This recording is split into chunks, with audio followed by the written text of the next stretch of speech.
So I get asked a lot, what is spirituality? In fact, a friend with whom I had lunch today asked me that question. Here goes what I think spirituality is, and it's going to mean different things to different people. So at its highest, I think it's a deep knowing, a certainty that there are forces greater than us, unseen to us with our naked eye, that are there who are guiding us. And no matter what's happening around us, inside of us, is happening for a reason, where there's, like a big thing. As I said earlier today to my friend, you cut your finger. Yeah, that's just one of those things that happens. But with the bigger stuff, where there's a life event, a life change, something unexpected, something surprising, something not so palatable, something amazing, something really freaking amazing, then all these things are there for either a lesson, or they're there for our best outcome in some kind of way, or it's there for some kind of growth. Okay, and that's at its highest. At its lowest, it's a hope of all of these things being true. Okay, so getting practical about it, how do we go about being spiritual? Well, my answer to that is that we already are. We're not humans having a spiritual existence, as I used to think. I now believe it's actually the other way round. We are spirits embodied in these personas, these bodies, these faces that we have. And so with that in mind, with the restriction of this body that contains the big thing that is our soul, that is our spirit, how do we reconnect? How do we connect deeper with our soul and with our spirit?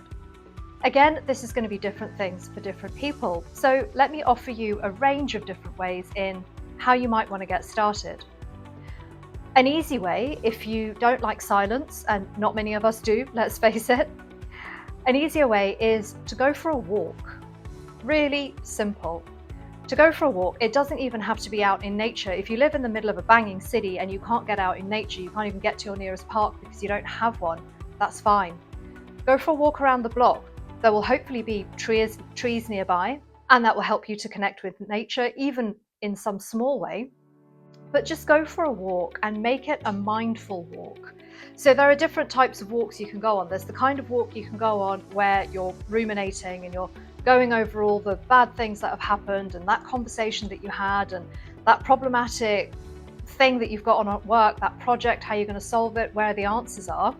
And that can actually cause more anxiety. Been there, done that. Or there's the other kind of walk that you can go on. And that kind of walk is, as I say, more of a mindful walk where you make the effort not to focus on the things that are distracting you and giving you anxiety. Instead, you may choose to focus on your surroundings. So if you are able to get out in nature, you can look to the natural environment around you, and that will have a soothing effect on you. If you're not able to get out in nature and you are in the middle of that banging city, then focus on lights. If you're out in the evening and there are lights on or signs, neon signs, focus on the joy that people looking at these neon signs might be getting. And immediately Times Square springs to mind. Whenever I go to Times Square in New York, it's busy, it's chaotic. I'm always worried that my purse is going to get snatched. Sorry, New York. But it's also got a vibrancy, an energy, a thing of beauty that there are very few other places that have that kind of beauty. I mean, there are parts of central London and other parts of big cities that have that. But if you're able to find that kind of vibrancy and that kind of energy, then focus on that on your walk, because what that does is it takes you out of your head. So if you'd been going on an anxiety walk and going, I've got to get this sorted, and oh my gosh, I've got that problem to deal with, and oh my God, what am I going to get for the cat's dinner tonight, and Instead of all of that, tune in to the energy, the vibrancy of your surroundings. That could be the energy of nature, that could be the energy of the city. So that's one way of doing it that's simple, that doesn't require silence. On the other end of that scale, or one of the other ends of that scale, for those of you looking to have a spiritual practice that does involve silence, then sitting for 5 minutes, 10 minutes, 20, an hour, however, a whole day.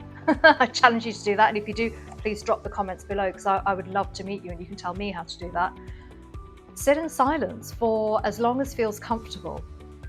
And if you've sat in silence and you think you've sat in silence for 10 minutes, but actually what you've done is a minute, then hey, that doesn't matter. You've done a whole minute. Well done. That's actually quite difficult. So yeah, my 2 top tips at the moment on how to have a more of a spiritual practice to get in touch with your soul, yourself, is to go for a walk and/or to sit in silence. See how that goes? Let me know what you think in the comments and subscribe for more. Thanks so much. See you next time. Bye for now.